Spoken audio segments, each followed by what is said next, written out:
প্রিয় দর্শক, আপনারা দেখছেন বাঙালির প্রাণের উৎসব, বাংলা ভাষাভাষী মানুষের সর্ববৃহৎ যে প্রাণের উৎসব সেটি হচ্ছে যে নববর্ষ অর্থাৎ পয়লা বৈশাখ। আর এই পয়লা বৈশাখ উপলক্ষে সারা দেশে নেয় ইলিশের শহর খ্যাত চাঁদপুর জেলাতেও চলছে ব্যাপক আয়োজন। তারই অংশ হিসেবে আজকে জেলা প্রশাসনের আয়োজনে চলছে আনন্দ শোভাযাত্রা। আর এই শোভাযাত্রায় অংশ নিয়েছে চাঁদপুরের সকল সাংস্কৃতিক সংগঠন এবং বিভিন্ন শিক্ষা প্রতিষ্ঠান। আমরা দেখছি যে চাঁদপুরের জেলা প্রশাসকের নেতৃত্বে এই র্যালিতে অংশ নিয়েছে পুলিশ বিভাগ, জেলা প্রশাসন এবং বিভিন্ন সংগঠন। তার মধ্যে উল্লেখযোগ্য চাঁদপুর সরকারি কলেজ, চাঁদপুর সরকারি মহিলা কলেজ, মাতৃপীঠ সরকারি উচ্চ বিদ্যালয়। আর সাংস্কৃতিক সংগঠনগুলোর মধ্যে উল্লেখযোগ্য রয়েছে মোহনবাসী স্মৃতি সংসদ, নৃত্যাঙ্গন, বঙ্গবন্ধু আবৃত্তি পরিষদ। আনন্দ শোভাযাত্রায় অংশ নিয়েছে। এই আনন্দ শোভাযাত্রায় অংশ নেওয়ার পর থেকেই বাঙালির যে লোকজ ঐতিহ্য সেই সাজে তারা নিজেদেরকে সাজিয়ে তুলেছে। আমরা দর্শক, শুভ নববর্ষ উপলক্ষে চাঁদপুর প্রেস ক্লাবের আয়োজনে প্রেস ক্লাবের পেছনে ডাকাতি নদীর পাড়ে চলছে মাসব্যাপী বৈশাখী মেলা উৎসব। আজ এখানে বাঙালি সংস্কৃতির সাথে সম্পৃক্ত বিভিন্ন পণ্যের পসরা সাজিয়ে বসেছে দোকানিরা। রয়েছে মাটির তৈরি হাতি, ঘোড়া সহ বিভিন্ন খেলনা, বেতের তৈরি বিভিন্ন পণ্য এবং রয়েছে চিড়া মুড়ি সহ বিভিন্ন খাদ্যপণ্য। মূলত বাঙালি সংস্কৃতি তথা নববর্ষের অবিচ্ছেদ্য অংশ হচ্ছে এই সব উপকরণ। আজকের নববর্ষের আনন্দ শোভাযাত্রাটি মূলত এখানে এসে সমাপ্ত হবে। এরপরেই বিভিন্ন প্রতিযোগিতার বিজয়ীদের মাঝে পুরস্কার বিতরণ করবেন আজকের অনুষ্ঠানের আমন্ত্রিত অতিথিবৃন্দ।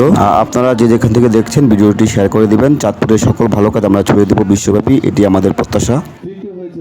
প্রিয় চাঁদপুরবাসী, বৈশাখী মেলা মঞ্চে আজকে চাঁদপুরের জেলা প্রশাসনের আয়োজনে নববর্ষ উপলক্ষে বিভিন্ন গ্রামীণ হারিয়ে যাওয়া লোকজ যেই খেলাগুলো রয়েছে সেগুলোর আয়োজন করা হয়েছিল।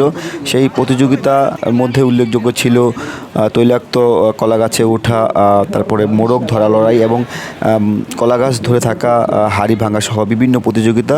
সেই সব প্রতিযোগিতায় অংশ নেওয়া বিজয়ীদের মাঝে পুরস্কার বিতরণ করছেন চাঁদপুরের জেলা প্রশাসক মোহাম্মদ কামরুল হাসান। বিশেষ অতিথি হিসেবে উপস্থিত রয়েছেন চাঁদপুরের পুলিশ সুপার মোহাম্মদ সাইফুল ইসলাম এবং চাঁদপুর জেলা আওয়ামী লীগের সভাপতি আলহাজ নাসিরউদ্দিন আহমেদ, সাধারণ সম্পাদক আবু নঈম পাটোয়ারি দুলাল এবং চাঁদপুরের প্রেস ক্লাবের মান্যবর সভাপতি শাহাদাত হোসেন শান্ত। আর এছাড়াও নববর্ষ উপলক্ষে চাঁদপুর শিল্পকলা একাডেমি এবং শিশু একাডেমির আয়োজনে ব্যাপক প্রতিযোগিতার আয়োজন করা হয়েছিল। সেই সব প্রতিযোগিতায় বিজয়ীদের মাঝেও পুরস্কার বিতরণ চলছে। এর পাশাপাশি নববর্ষের যে র্যালি রয়েছে সেই র্যালিতে যে সকল সংগঠন অংশ নিয়েছে তাদের মাঝেও পুরস্কার বিতরণ করা হচ্ছে। অষ্টমবারের মতো এবারের প্রতিযোগিতায় প্রথম স্থান অধিকার করেছে মোহনবাসী স্মৃতি সংসদ এবং দ্বিতীয় স্থান অধিকার করেছে বঙ্গবন্ধু আবৃত্তি পরিষদ। প্রিয় দর্শক, চাঁদপুরের যে কোনো ভালো কাজ আপনারা ছড়িয়ে দিবেন বিশ্বব্যাপী এবং সারা দেশব্যাপী। চাঁদপুরকে সারা দেশের মানুষ এবং পৃথিবীর মানুষ পজিটিভভাবে দেখবে, এটাই আমাদের প্রত্যাশা। আপনারা ভিডিওটি বেশি বেশি করে শেয়ার করে দেবেন এবং সবাইকে দেখার সুযোগ করে দেবেন। সবাই ভালো থাকবেন। আল্লাহ হাফেজ।